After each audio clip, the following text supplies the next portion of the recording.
Big boss Malayalam season 5 തുടങ്ങി 1-2 ആഴ്ചയ്ക്കുള്ളിൽ കൂടിച്ചേർന്ന കൂട്ടുകാരായിരുന്നു ഷിജു, അഖിൽ, വിഷ്ണു, അതുപോലെ തന്നെ മിഥുനും. അവരുടെ ഒന്നിച്ചുള്ള നിമിഷങ്ങൾ ഇന്നും ബിഗ് ബോസ് മലയാളം സീസൺ 5ന്റെ മറക്കാനാവാത്ത നിമിഷങ്ങളും.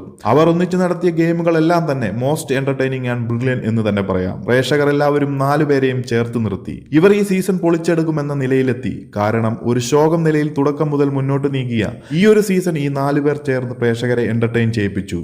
എന്നാൽ ഇടയ്ക്ക് വെച്ച് കൂട്ടത്തിൽ 2 പേർ, മിഥുനും വിഷ്ണുവും, വഴിതെറ്റി കാലിടറി വീണു. മനുഷ്യരായ ആർക്കും പറ്റാവുന്ന തെറ്റിദ്ധാരണകളും ബുദ്ധിമോശവും കൊണ്ട്. എന്നാൽ തങ്ങളിൽ നിന്നകന്നപ്പോൾ അനുജന്മാരെ പോലെ കണ്ട വിഷ്ണുവിനെയും മിഥുനെയും മൂത്ത ചേട്ടന്മാരായ അഖിലും ഷിജുവും മറന്നില്ല. അവർ ഇവരെ ചേർത്ത് തന്നെ നിർത്തി. അവരുടെ സുഹൃത്ത് ബന്ധത്തിന്റെ അടിത്തറയായി മാരാറും ഷിജുവും ആർക്കും തകർക്കാനാവാത്ത സുഹൃത്തുക്കളായി ബിഗ് ബോസ് ഹൗസിൽ തുടർന്നു. തങ്ങളിൽ നിന്നകന്ന തങ്ങളുടെ അനുജന്മാർ ഇന്നല്ലെങ്കിൽ നാളെ എല്ലാം മനസ്സിലാക്കി തിരികെ എത്തുമെന്ന വിശ്വാസത്തിൽ. അതെ, ആ വിശ്വാസം. പുറത്തെത്തിയ മിഥുൻ തനിക്ക് പറ്റിയ തെറ്റുകൾ മനസ്സിലാക്കി തന്റെ ചേട്ടന്മാർക്ക് അടുത്തേക്ക് തന്നെ എത്തി. തെറ്റുകൾ ഏറ്റു പറഞ്ഞു. ഇനിയും ഒരവസരം കൂടി തരാൻ പറ്റുമോ ബിഗ് ബോസെ എന്നുവരെയും ചോദിച്ചു ഈ വൈകിപ്പോയ നിമിഷത്തിലും. അടുത്തത് വിഷ്ണുവാണ്. അണ്ണന്മാരെ കാണാൻ ഇന്ന് തമ്പി എത്തുന്നു. ഗെയിം മുറുകിയപ്പോൾ ചുറ്റും നടന്ന പല കാര്യങ്ങളിൽ കൺഫ്യൂസ്ഡായി ഗെയിം മറന്നുപോയ ശക്തനായ പോരാളി.